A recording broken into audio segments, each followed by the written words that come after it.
Hi there, I'm CJ Miller. I'm in my apartment in Shreveport, Louisiana, across the Red River from beautiful Bossier City, Louisiana, and I am frying chicken because when I went to the grocery store, I bought a lot of fried chicken and I need to. I bought a lot of chicken for whatever, and I have a lot of chicken wings and things like that that I have ready for those. Uh, what am I saying? I have an overstock of chicken, so I'm frying a lot of chicken today. I did some wings Sunday, and then today I'm doing some thighs, and the treatment is a little bit different. Okay, so this is not going to be the same recipe that I talked about. Basically, what I did was I took the chicken thighs and I put them in this bowl. I coated them with uh, red pepper. You see there's a lot of red pepper in here. Just red pepper all over the chicken. Uh, Really good coating of red pepper. I wanted a good spiciness, and that was the first thing that I put on. Uh, then, sometimes you want to like pat your chicken dry if you're not gonna start with the seasoning like that that's absorbent. Then you want to pat your chicken dry before you put on your baking powder and your other, floury type ingredients, cornstarches and things like that. You want to have a dry chicken. But this, I wanted the red pepper to cling, so I didn't necessarily obsess over patting it dry. I just made sure that it wasn't like sopping wet, and it wasn't. And so what I did was I put the red pepper on the chicken, and then I went over with a baking powder, non-aluminum. I found has a better flavor. You really there is a subtle difference. I don't think it's enough to with what I'm doing. I don't think it's enough to worry about in particular. But I will say using a baking powder that's non-aluminum, uh, it has a better quality all the way around. But there's a lot of flavor packed in here. Just listen to what I did. I took the baking powder, got it good and coated, and then I went for the heavier coating. Went right in with a self-rising flour. Self-rising flour uh, has baking powder in it also. I have no idea. There is probably aluminum in that. I don't know. I would just imagine what you add to it. I don't know. I haven't really done the research on that. But then as that sits and you want to let it sit for about 20 minutes after that, with the good and coated on, the red pepper is the base. I put that on first because I really want to cling, and then I got the baking powder, and then the self-rising flour, and then I started putting on some layers of some other flavors. Heavy amounts of sage, very important with the fried chicken to sage, a lot of sage. Then some basil, some oregano. Then I moved on and I put garlic powder, garlic, onion, and I even put in just a little bit of what am I thinking? Curry seasoning, just to give it a little undercurrent or a balance or something like that. And we use a curry seasoning. Mine had coriander in it, which is the same as cumin, uh, I think. I don't know. I did not add the cumin seed because the cumin was in a seed. It wasn't in a powder, and it would have like fallen straight off anyway. Uh, Same for rosemary. I didn't use rosemary in the seasoning because it was not powdered, and so this was just it's not going to get the same amount of clinginess that the powders do on this. So that's great. But you can use a chicken poultry seasoning of your own when you're doing something like this. The main thing is the technique. So I've got the oil. We want that going for uh, 350, and as soon as you put in the chicken, it's going to lower that temperature, and so you want to maintain your temperature and give it, with this, the longer you leave it in, it's going to crisp up. These are bigger pieces. With a chicken wing that I was doing, I could take that out of the oil after about 8 minutes on each side, uh, give or take, depending upon, and it would be done. But with this, these are larger pieces, so I want them to go maybe about 10 to 12 minutes on each side, and then from there just kind of like gauge it depending upon the size of the chicken. Now I've got the first batch out, and I'm going to show you what I've done with it. So yeah, with these chicken thighs on the bone, and they're looking good and crispy, aren't they? I can't wait to try some. Well, yes, I can. I'm going to wait. What I've done was I've taken them out to drain. I put them in these little boxes, these soda boxes that I buy. And then I took a little lemon, because I had some from lunch left over that I brought in from a restaurant the other day, and just saved it because I knew that I was going to do this, and gave it just a little splash over that, and then topped it off as garnish with rosemary seasoning. Rosemary is really good because it tastes great.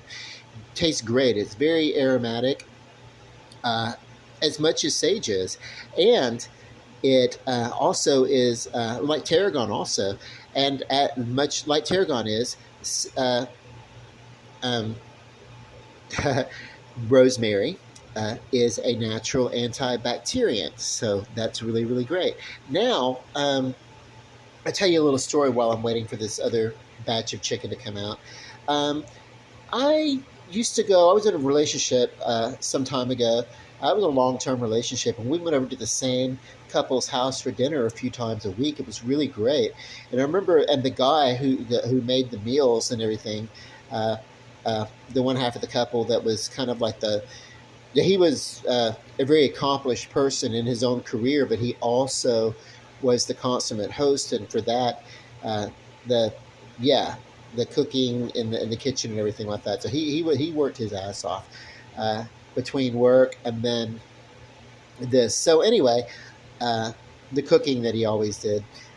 But one day he prepared for us chicken quarters. That's the chicken thigh, chicken leg connected, and he had done a wonderful job.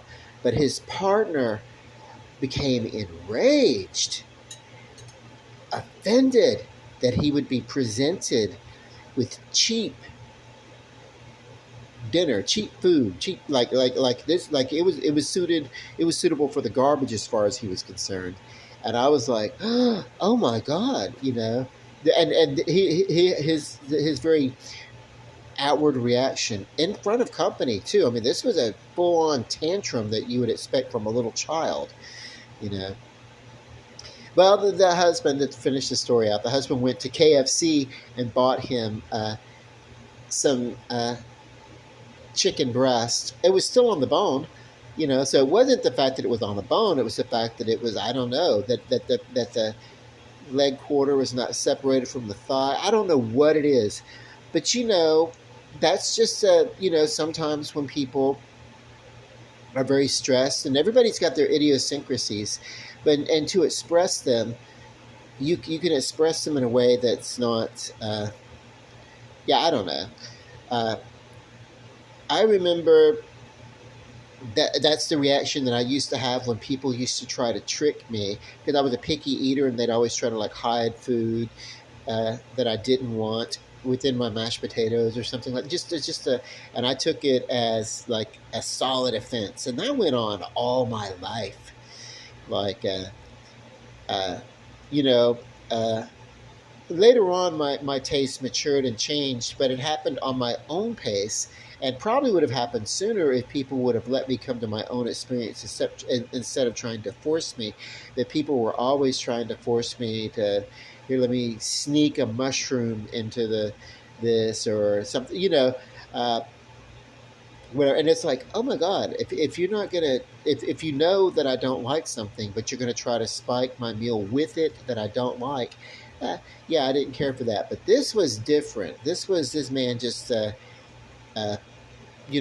well accomplished man, in his, 50s or whatever. Like, he was a grown man of children,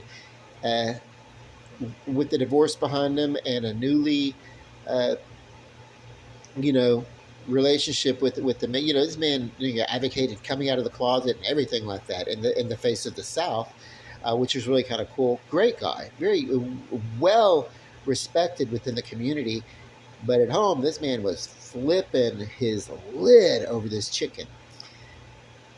But that was funny. I could tell you that if it were my spouse who acted like that, or my partner who acted like that, I wouldn't force him to eat the chicken, of course, but he'd be he'd be fending for himself as far as a meal goes that night. And probably the next few days after, I'd be like, "Listen, I don't know if I can't make your meal right, whatever, whatever." But it would not be, yeah, I wouldn't. Yeah, that's it was. Anyway, anyway, so it really, uh, I didn't mean to get off on that, but it was a funny story because here's the thing: dark meat chicken has a richer flavor. There's more flavor in a dark meat chicken, and it's a lot more powerful, and you can use it with other, like it's great, with other sauces. When you finish with it like this, you can do, when you finish having a fried chicken, then you can have uh, you can smother it down with a nice gravy and onions, or you could uh, maybe yeah, there's lots of things. It works well if you want to take this, even as it is, and put it in a stock and do a chicken and dumpling with the fried chicken. How about that? You could add this to a curry, like a pot, and do some potatoes and curry sauce, a really creamy, yogurty curry sauce or whatever. There's so many things you can do with leftover chicken. So when I'm going to go through the hassle of frying a chicken, I'm going to fry a lot of it. But the reason I'm frying a lot is because I have a lot of it right now that I need to go ahead and use up. Uh, so this will probably be like the actual frying of the chicken, like me actually going through and frying a chicken. This will probably be the last video of me frying a chicken for a while. Anything else after that would be about me, preparing sauces or things like that to go with it. But this is very keto friendly, provided that I don't have it with a bunch of carbs on the side, and provided I eat a moderate amount throughout the day of the chicken, and I don't have 6 to 8 pieces of chicken wing in one meal. I think of that as a meal, and then 2 hours later I'm eating another 6 pieces of chicken, and then for supper I'm eating another six. No, no, no, no, no. You have to moderate. Eat you know, one or two on the big meals, and then you really want to have 5 to 6 meals a day. And I probably will space this chicken out and have some chicken today for my meals, and then later on have keto friendly snacks, so that I don't overdose on chicken throughout the day, because I want to keep my carb count under 50, and that can be done here. But there's more carb in a chicken this size than there is, say, the wings that I did the other day. So I want to be mindful of that. But that's my deal. That's my diet. So, and if you really want to do keto really awesome, the best thing to do are lean cuts of meat. The leaner the meat, the more of it you can eat. And what happens is that your body, once it's burning ketones for fuel instead of carbs that you're adding to your body for fuel, and then storing excessive carbs, what happens is that eating the lean meats, your body actually burns energy digesting the meat that you would eat yourself, or so that's cool. That's cool. So there's different levels. This for the next week is going to be, it's not going to be as tight of a keto diet as I would normally be doing, but it's going to be still within range. It'd be more what you'd think of as a moderate keto diet versus what I normally do when I'm zoned in, is a very strict, keen keto diet. I really want to peel it off and eat it, but no, I'm just going to let it sit here. Okay, so then I put, letting it drain. You see it crisp up. I put a little twist of lemon over it, and then topped it off with some rosemary for the antibacterial seasoning. I already said all that. About 15 minutes into it now. I love you all. God bless. Love and light. Good night.